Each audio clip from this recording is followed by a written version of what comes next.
అందరికీ నమస్కారం. నా పేరు పివి ఆనంద్ ప్రసాద్, అడ్వకేట్, అమలాపురం. ఇటీవల మరి రఘుపతి రామరాజు గారు మాట్లాడుతూ కొత్తగా ఈ మధ్య దళిత క్రైస్తవులు అనేటువంటి పదం వినిపిస్తుంది. క్రైస్తవతలో అసలు కులం లేదు అని వారు ప్రస్తావించారు. దయచేసి గమనించండి, క్రైస్తత్వంలో కులం లేదు, బైబిల్‌లో కులం లేదు. కులం ఎక్కడుంది? భారతదేశంలో ఉంది. భారతదేశంలో పుట్టిన వాడికి ఏమొచ్చినా రాకపోయినా పుట్టుకతో వచ్చేటువంటి ఒక ప్రాముఖ్యమైనది ఏంటంటే కులం. భారతదేశంలో పుట్టినవాడు ప్రతి ఒక్కడికి కులం సంక్రమిస్తుంది.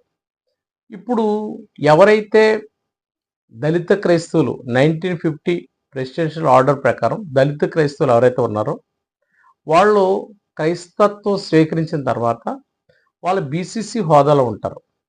ఇప్పుడు ఆయన ఏమంటారంటే క్రైస్తత్వంలో కులం లేదు కదా, క్రైస్తత్వం లేదు, బీసీసీలో కులం ఉంది.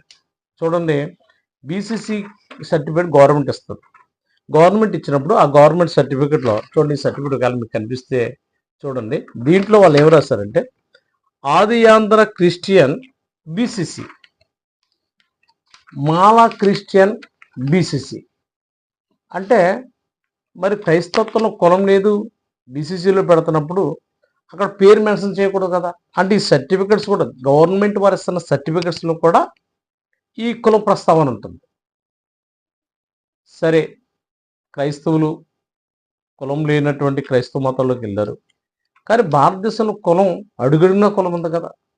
ఒక ఒక క్రైస్తవుడు ఒక వీధిలోకి వెళ్ళి ఇల్లు అద్దె అడిగినప్పుడు మీరు ఎవరు సార్ అడిగితే మేము క్రైస్తవులు అంటే అక్కడ తాగరు. తర్వాత అడిగే ప్రశ్న ఏంటంటే క్రైస్తవులో ఏ కులపు క్రైస్తవులు అడుగుతారు? దళిత క్రైస్తవులా, ఓసీ క్రైస్తవులా, లేకపోతే రకరకాలుగా ఇవన్నీ అడుగుతూ ఉంటారు.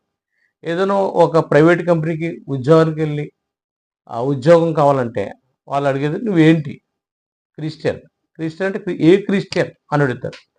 కాబట్టి ఈ యొక్క తారతమ్యం, ఈ డిస్క్రిమినేషన్, లేకపోతే ఇవన్నీ కూడా భారతదేశంలో అడుగడుగునా ఉన్నాయి. కాబట్టి ఈ దళిత క్రైస్తవులు అనే పేరు గవర్నమెంట్ వరుస సర్టిఫికేట్లో కూడా ఉంది. కాబట్టి మరి ఇప్పుడు వస్తున్న సమస్య కూడా దళిత క్రైస్తవులకే సమస్య. కాబట్టి దయచేసి అర్థం చేసుకోవాలి, ఇది కొత్తగా వచ్చిన పదమే కదా, ఎప్పటి నుంచో అది అలా కంటిన్యూగా కొనసాగుతూనే ఉంది.